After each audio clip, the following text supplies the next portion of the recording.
بسم الله الرحمن الرحيم، والصلاة والسلام على أشرف المرسلين. اللهم صل وسلم على سيدنا محمد وعلى آله وصحبه أجمعين. اللهم صل وسلم على سيدنا محمد وعلى آله وصحبه وسلم صلاة حل بها العقد وتنفرج بها الكرب وتقضى بها الحوائج. قلت النهارده فرصة بقى واحنا بنعمل سمك إن أنا أقول لكم تفسير السمك في المنام.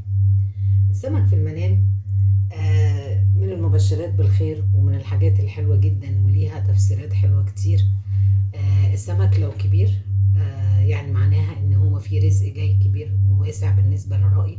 لو هو شاف السمك وهو بيشتريه من السوق، لو هو شافه ولسه ما اشتراهوش يبقى رزق لسه هيجيله في الطريق، لكن لو هو اشتراه بالفعل يبقى رزق جاي له ان شاء الله، ودي بشرة خير قوية. لكن لو هو شاف سمك لسه في البحر ولسه ما اصطادهوش او لسه قدامه في البحر بيلعب، فمعنى كده ان في رزق لسه بردك ما جاش، لسه في مشروع هو هيدخله او امور خاصه بشغله، بس الرزق ده متشله يعني هيجيله باذن الله قدام هو شايفه في المنام. فدي من المبشرات بالخير. انا اقول لكم بقى نعمل خلطه السمك ازاي بالمره. بس قطعت بصل وطماطم وفلفل اخضر وتوم طبعا، وكل ده بحشي بيه بقى السمكه، بيبقى ريحتها حلوه جدا. ولو هو شخص حلم ان السمك جابه واشتريه وهو اللي بيسويه، فهو انسان بيعتمد على نفسه في شغله، مش بيعتمد على حد. يعني هو اللي محدش بيساعده، هو اللي بيساعد نفسه زي ما بيقولوا، وهو اللي معتمد على نفسه. طيب لو السمكة كبيرة في المنام، ده بشرة خير ان الرزق اللي جاي ده رزق واسع ورزق كبير. لكن لو سمكة صغيرة فده رزق جاي يدوب على القد، يعني يدوب جاي على قد المصاريف، مش هينفع ان هو يشيل منه ايه حاجة. ده بالنسبة لو السمك صغير. طيب لو هو حلم ان هو جاب سمكة وفيها شوك وحاسس ان الشوك كتير فيه، فده معناها ان رزق جاي له بصعوبة مش جاي بالساهل، لان الشوك بيشوك وبيتعب. فمعنى ده ان هو رزق مش جاي بالسهل وجاي بمشقة وبتعب. في احلام فيها الرزق بيبقى سريع ورزق جاي بسهولة، وفي رؤى بتبقى لو فيها مشاكل او كده بتبقى الرزق جاي فيها بصعوبة شوية. طيب لو حلم بقى بسمك، يعني دي الرؤى الحلوة بالنسبة للسمك، وزي ما احنا قلنا كل الأحلام فيها مبشرات وفيها منذرات.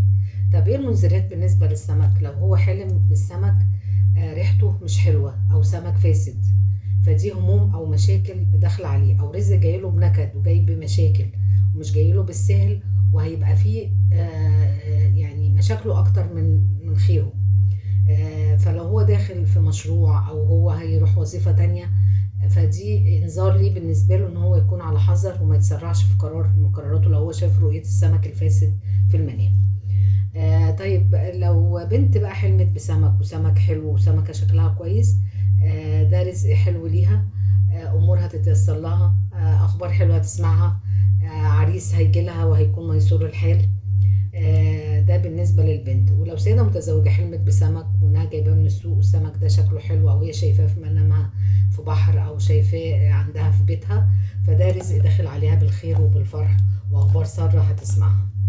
لو طالب علم حلم بالسمك هيبقى ده بالنسبة له أخبار مفرحة، وإن هو هينجح في دراسته وهيبقى متفوق.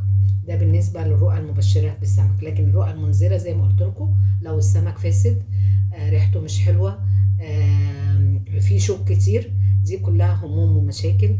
والإنسان اللي هو بيحلم بكده يكون على حذر، لو هو داخل في مشروع أو في حاجة خاصة بشغل فيكون على حذر فيها. انا بقى قلت اوريكم السمكه لما هعملها مع صينيه بطاطس، ويا رب كده دايما ابشركم بالخير ويكون كلامي خفيف عليكم. ولو عايزين اي تفسيرات ابعتوها لي في التعليقات. ويا رب كده يجعل دايما ايامنا خير ورزق وبركه. وزي ما قلت لكم كل احلام دي بتبقى رسائل، فيها رسائل مبشره ورسائل منذره، ما ناخدهاش كده هباء. لو الحلم انا قايمه منه ومفسراه بتفسير مش ان انا حاسه ان فيه هيصه ودوشه وكده، لا، لو حاسه ان انا قايمه وكأن الحلم ده جايلي برساله، اهتم بتفسيره وما اخدهوش كده اعتباطا او ان انا بدون اهتمام، لا، اهتم ان انا افسره وافسره عند حد يكون بيفهم في تفسير الاحلام لان الحلم زي ما قلت لكم بيبقى ده جاي رسالة للشخص. ويا رب دايما كده ابشركم بالخير، وما تنسونيش باللايك والشير.